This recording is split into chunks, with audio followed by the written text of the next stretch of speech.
Alright, hello everyone, and welcome to the second Atlantean Chess Tournament. I look really greasy because I just got done with the relatives and all that because of the Lunar New Year.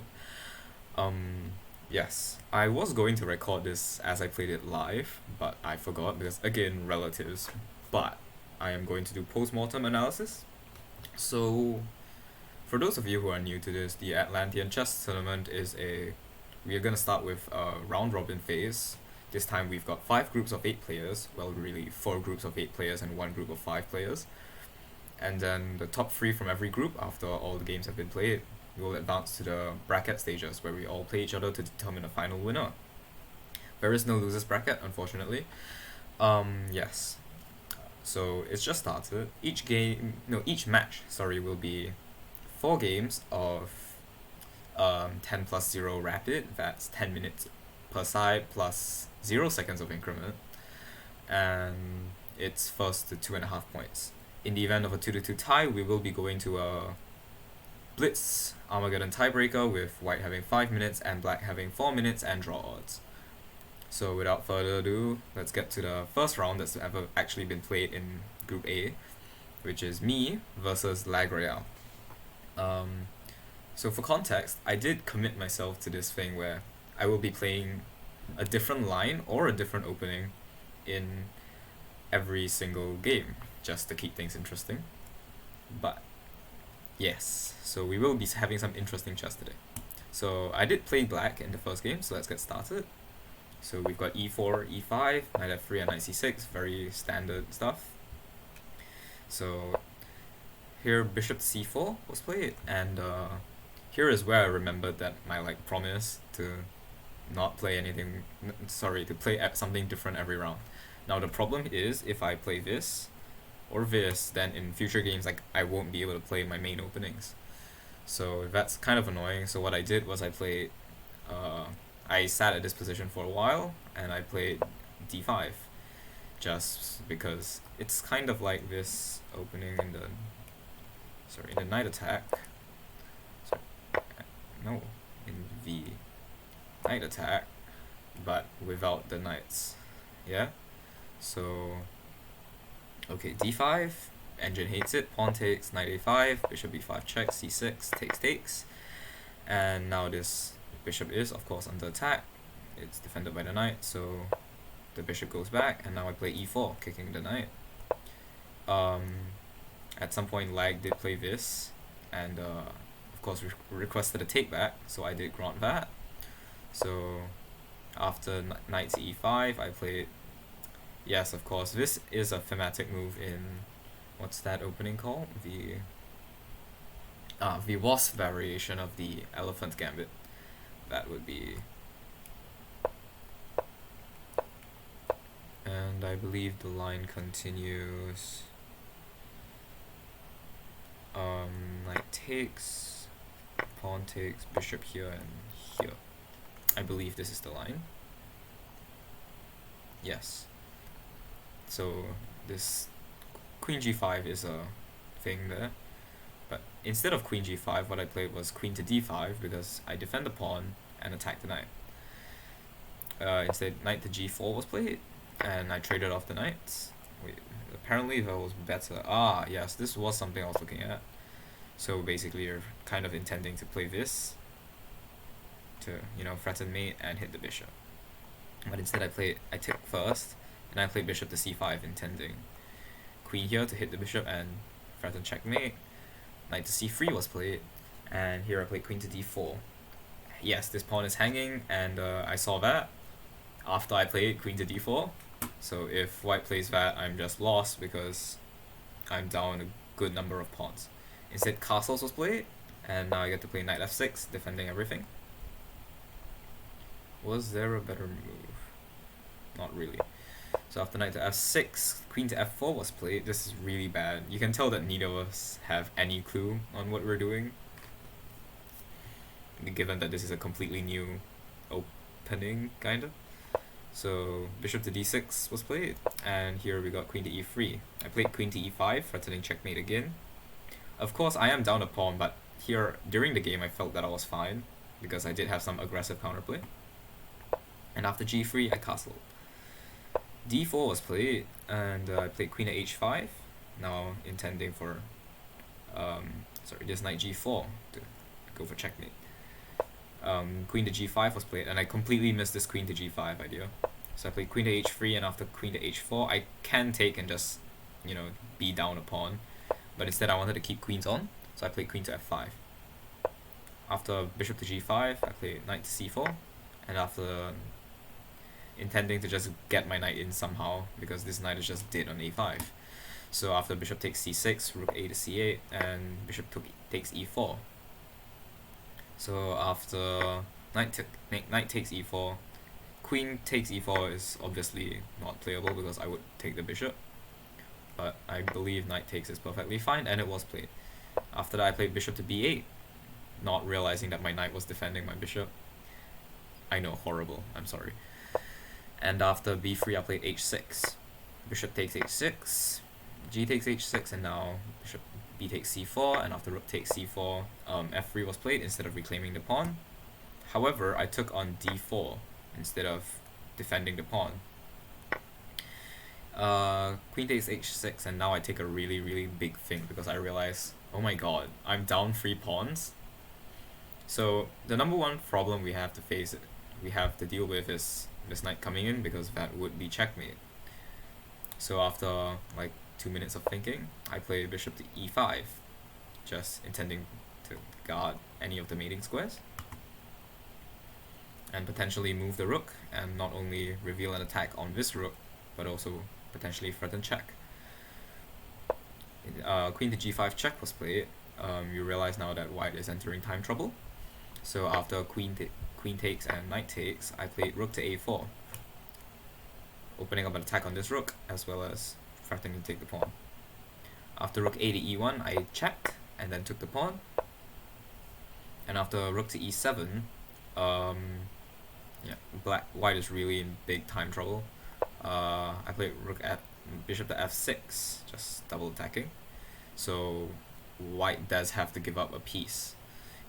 Strangely enough, rook f to e1 was played, after which I just took the piece. And f4, and now I'm just up a rook. After that, I developed my rook here. And oh wait, sorry, what? Oh, sorry, my bad. After rook takes c2, instead of taking the pawn, we got h4. After that, a5 and rook to a7, I attacked the pawn on g3, and g4 was played. Now all these pawns are lined up, so it's going to be very easy for me to win them. After rook to c4, rook takes a5, and then I took on f4. And after check, I walked my king up, so intending to just leave. So as planned, and now rook to c5, after which I just took the pawn and hit my king on g7. Now here, of course, I threaten checkmate, so pushing the pawn. Now the rook defends the pawn. And now I just blockade everything. And soon enough, in this position, white ran out of time. So the first game is 1-0 in my favor. So now moving on to the second game, we've got me playing white this time, so I will show you guys the white side. And I opened with c4. I don't usually play c4, but again, I'm playing something different every round, so I'll figure it out. After e5, I'm not gonna turn on the engine. Should I turn on the engine? And I played knight to c3, and after f5 I played g3. This is a very typical English setup from what I've seen, at least.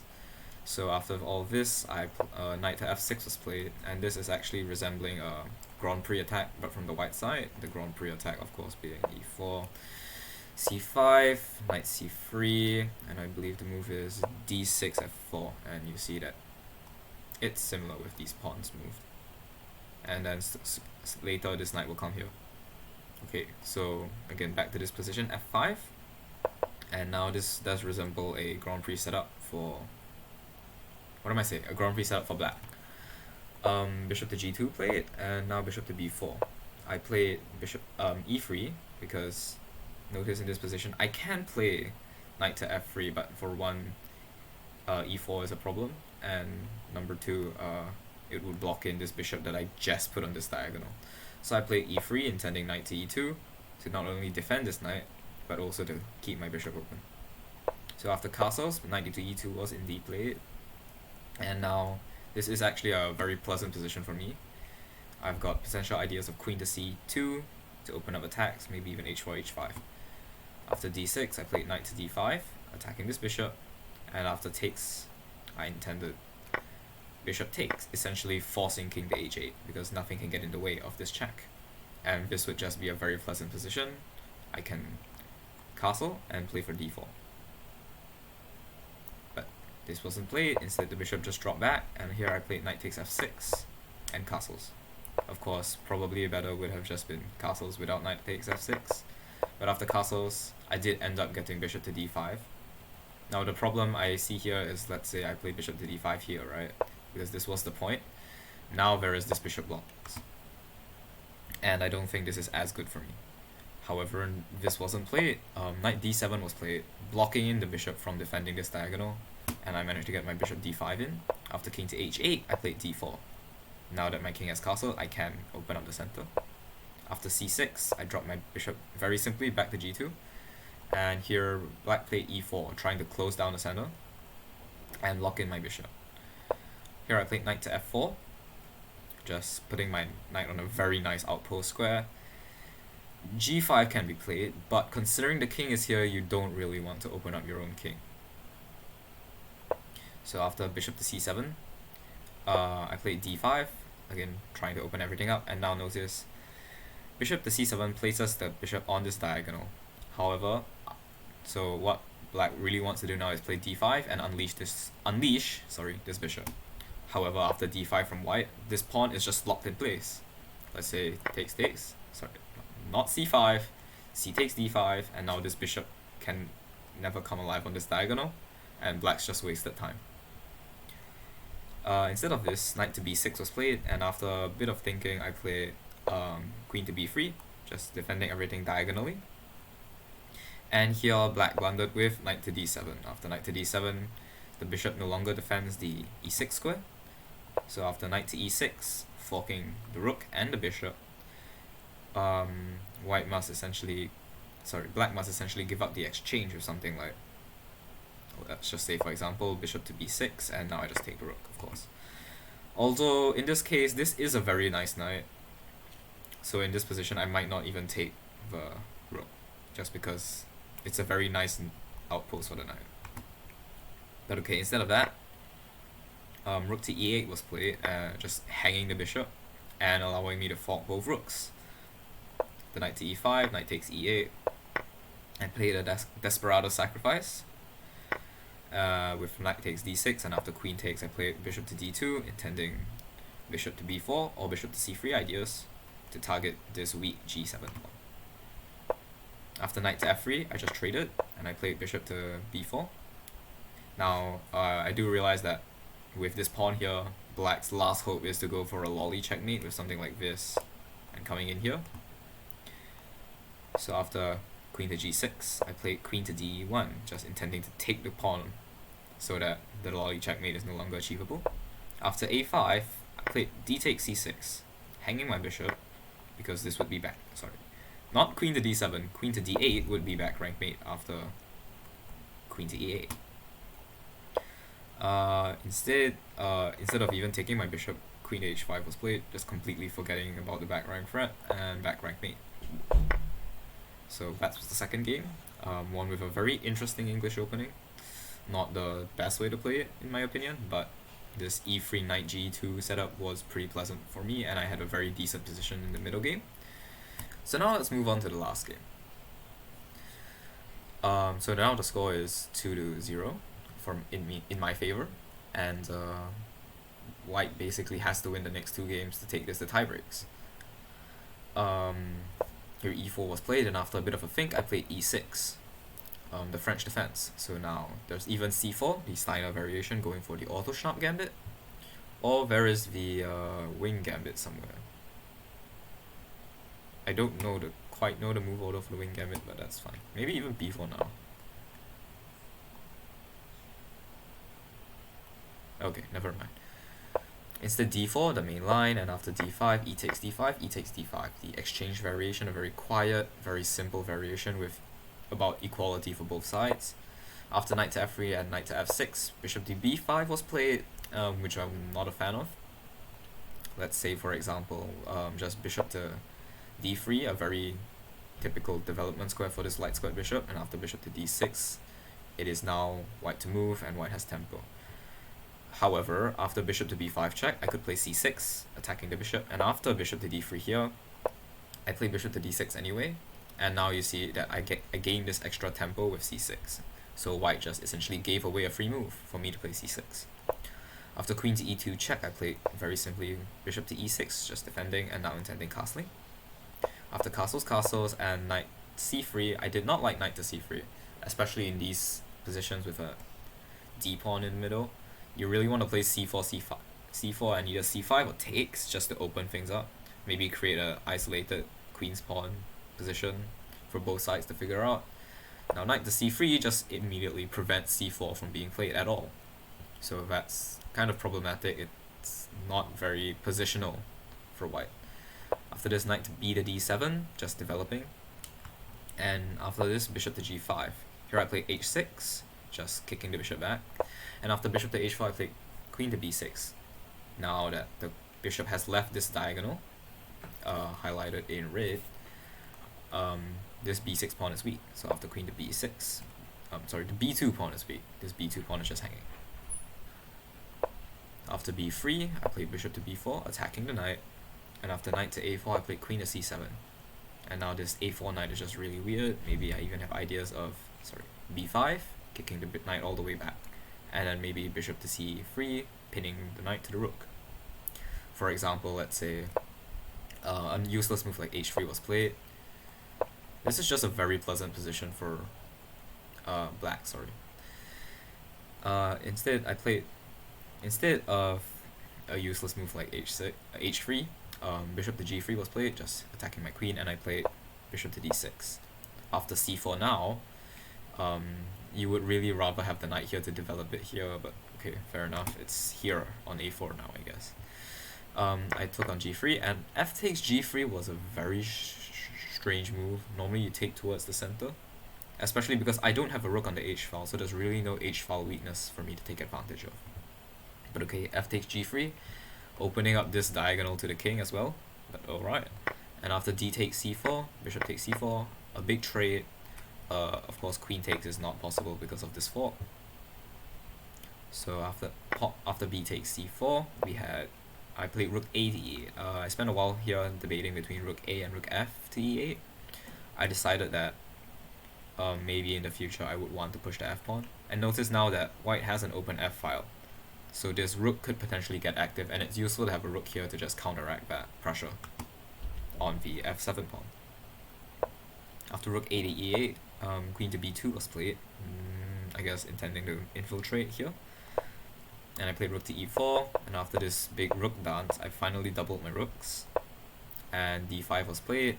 Now, of course, if I takes, and I lose because, yes. So of course I don't fall for that. After this I play rook to e2, hitting the queen. And here your only move is queen to a3, just hanging on to this rook so that this pawn isn't really pinned. Instead of that, queen to b3 was played, and I just took because of course it takes here. And here a really terrible move was played, rook to e1, just hanging a piece. And after king to f2, I played queen to e5, just defending my rook and also trying to bring in my queen. After this, rook to c3 was played, and checkmate in 1 was blundered. So this was a pretty difficult game, just because I've never played a French. And actually, according to the engine, it was mostly equal for both sides, right until the first mistake was knight to c3, but I didn't capitalize on it. Right around here, the position was mostly equal, but then, of course, playing d5 here was very wrong because you just allowed my rook in, and of course this was just horrific, just terrible. This position is -3, this is -14. So with that, we come to the end of the first round of Group A for the group sections of the Atlantean Chess Tournament. God, that's a mouthful. So now I just want to take a quick moment to look at the group stage. The players in this group. So this is the player list for Group A. We've got Lag Royale with an approximate rating of 1900 lichess. We've got IC, Vidrine Demon VN, Gaunt Weeb Apprentice, that Korean name I do not know how to pronounce, Jim Kun, Specs Nazagen or Specs Nazawolf, and myself. So apart from Lag Royale, I'm not really sure about everyone's ratings. But this first round definitely was very difficult for me. I'm really tired. But still managed to get that win, 3-0, not too horrible. Even though that first game was really, really bad. That first game was saved by time trouble, definitely. Putting Lag in an unfamiliar position was definitely to my advantage. So with that, we conclude the first game. I might recap other people's games, might not. But I definitely will either record my games live or do post-mortem analysis. So thank you for watching this really, really long video, I think. And I will see you for the next round.